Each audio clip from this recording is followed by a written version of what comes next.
Assalamualaikum warahmatullahi wabarakatuh.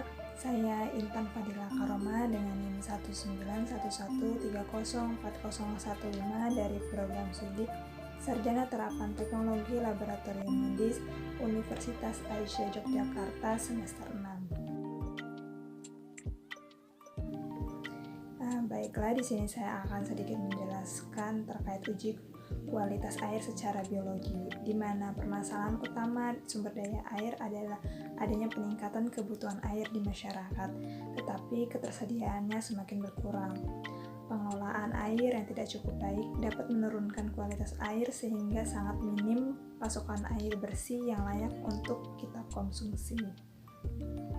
Beberapa penelitian mengatakan juga bahwa perubahan warna, bau, dan sifat fisik pada air merupakan tanda bahwa air mengandung bahan organik.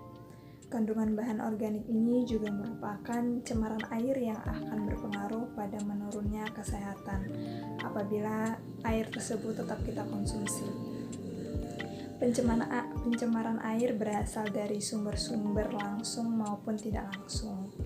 Pencemaran yang berasal dari sumber langsung adalah hasil buangan limbah domestik, termasuk tinja dan sampah yang mengalir ke dalam sungai, parit, atau selokan.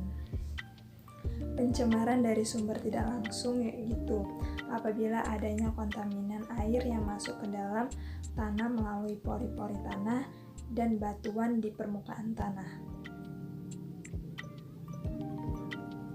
Air yang tercemar juga memiliki kandungan bahan-bahan asing yang menurunkan kualitas air tersebut.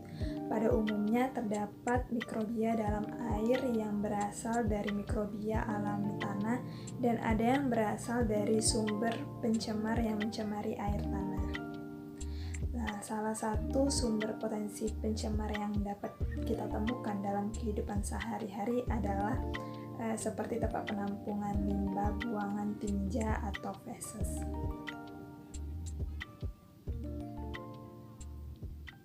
Air yang dinyatakan bersih sebelumnya telah diuji di laboratorium berdasarkan parameter tertentu.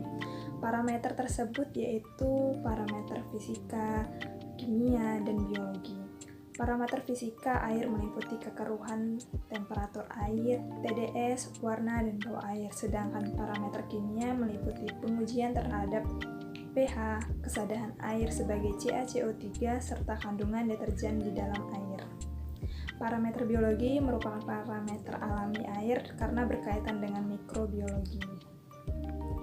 Adanya mikrobia di dalam air dapat dijadikan salah satu indikator pencemaran air serta dapat berpengaruh juga terhadap sifat fisik dan kimia air.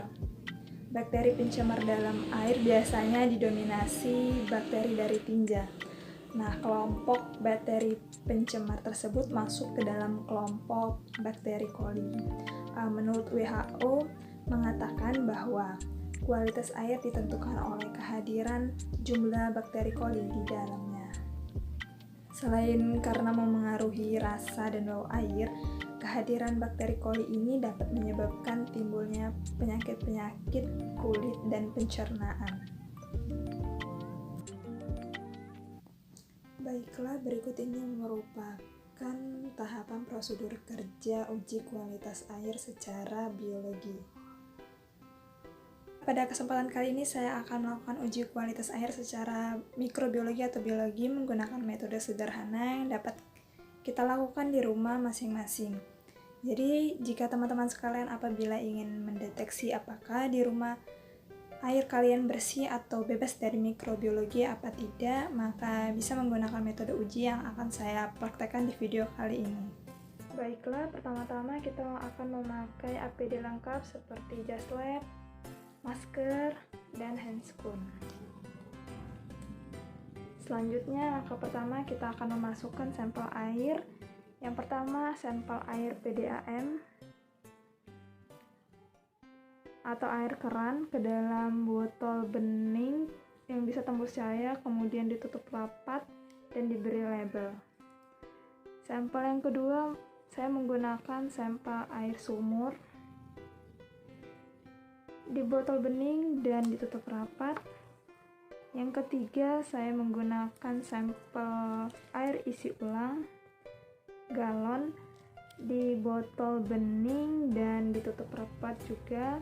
Dan sampel yang keempat, saya menggunakan sampel galon aqua di botol, saya masukkan di botol bening dan saya tutup rapat juga.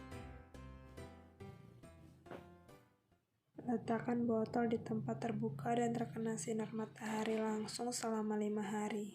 Dan periksa kondisi air setiap hari di jam yang sama dan amati perubahan yang terjadi.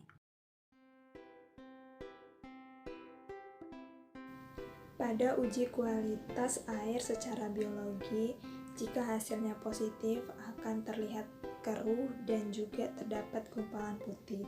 Sedangkan jika hasilnya negatif, tidak terjadinya perubahan warna.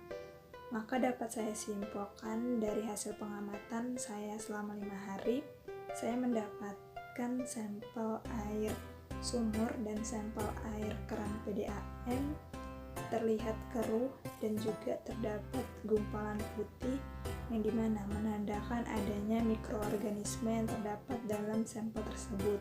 Kemudian pada sampel air galon isi ulang dan sampel air galon aqua didapatkan hasilnya negatif karena tidak terjadinya perubahan warna maupun tidak adanya gumpalan yang saya amati. Baiklah, sekian video uji kualitas air secara biologi. Semoga bermanfaat. Wassalamualaikum warahmatullahi wabarakatuh.